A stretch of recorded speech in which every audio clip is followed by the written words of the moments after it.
Double A coming at you yet once again. Cement, I didn't do it the other day because of feeling the effects of stupidity. You know, you can warn a child over and over and over again, don't touch, it's hot. They won't listen to you until they touch the stove and burn their hands. Or they see somebody else do it and burn their hands. Now, it was not my sole intention to poison myself to prove a point. But because I tend to do this, I poisoned myself more than once. That's not the first time I've poisoned myself. I've done it with insecticides. I've done it with PVC glue. I've done it probably 4 or 5 times, actually. And all out of stupidity. I just get in a hurry and tend to not pay attention to what I'm doing. You see, I have no problems with making an ass of myself to show others just how dangerous something can be. Now, I'm not intentionally going to poison myself to prove a point, but it happened, and I felt that this would be a good learning tool. Now, I know some of y'all did not like that at all. You didn't like it. And that's fine. That's your right to not like it. You're more than welcome to not like it. But I want you to see just how bad it is. And trust me, after I did it, man, especially today, now that I'm feeling better, I argue with myself about how stupid I was.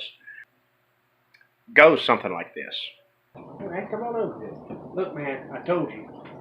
I don't want to do it. Whoa. I don't want to be part of your stupid show. Stupid show? Come on. Come on, man. Don't sit here and call me a jerk. You can be a 40 a nice guy and stuff like that. It just ain't working. Look, man, I'm not going to do this. Chill out, man. Just chill out. Just go somewhere. Just go somewhere. Fine, whatever. Could have used some better editing, but, you know, back to the point at hand. I didn't mean to worry anybody, and I apologize. To admire it, to look at it, whatnot, that is fine.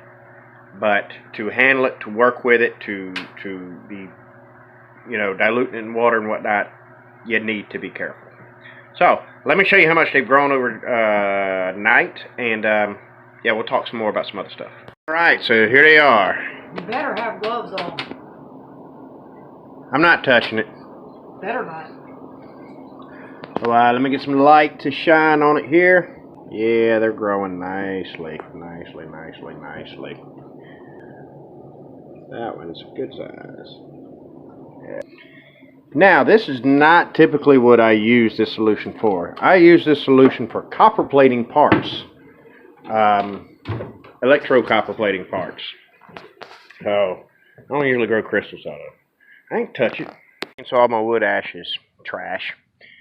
Calcium oxide. And then I'll figure out the aggregate.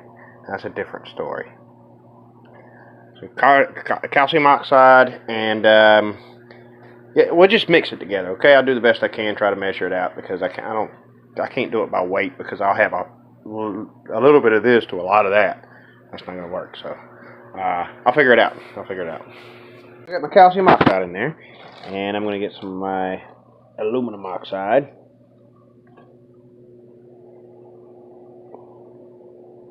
Make sure that it's thoroughly mixed.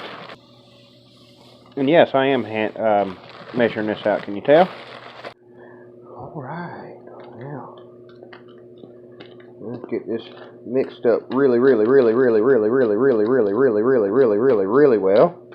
Kind of looks like gunpowder, doesn't it? So I'm attempting to use this as the refractory / aggregate.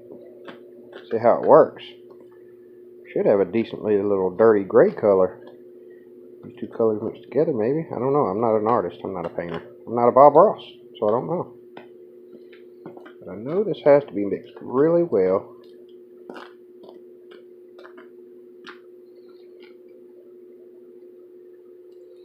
Now the wood ash is another form of calcium carbonate. Yeah, I think that's plenty of aggregate. Yeah, it's going to be a wicked color. Water. Let me go get some water. Alright, so you mix a little bit of water until it gets to like a dough consistency. I don't think that's a dough consistency. I think that's like maybe a cookie dough consistency. I think I'm going to need some more water. Let me get this mixed and I'll get back with you. Alright, you see what it's like there?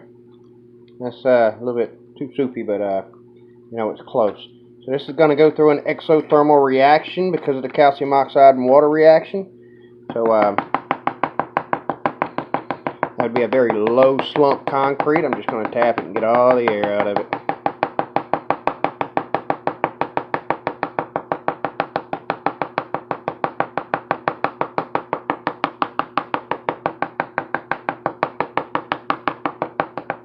And we're going to let it set. And it should get hot eventually. It's going to take a minute for that reaction to happen. It needs to be level, but that'll be alright. So, yeah, it's mixed up pretty good. So now we just got to let it set, let it dry, and see what we come out with. 100% certain that I've got a good calcium oxide yield out of that last one. I don't think, yeah, I'm just not real sure. So there's a couple ways I could do this. I could do the way that the video that JT showed me how to do it. Or I could take this calcium carbonate, put some water into it, form it into bricks, get those red hot, and turn around and hit it with water, let them break down, and turn into calcium hydroxide, which is simply what we're making here. But they will go through that exothermic reaction and turn into it sucks getting old. Turn into calcium hydroxide. So we're gonna let it sit and see how we did. Just a little test piece. It didn't take a real long time for it to harden up as a little small cube, but I got a lot more in here, and there's like I said, I don't know how much of that actually converted over to calcium oxide. I think all of it, but I'm not 100% sure.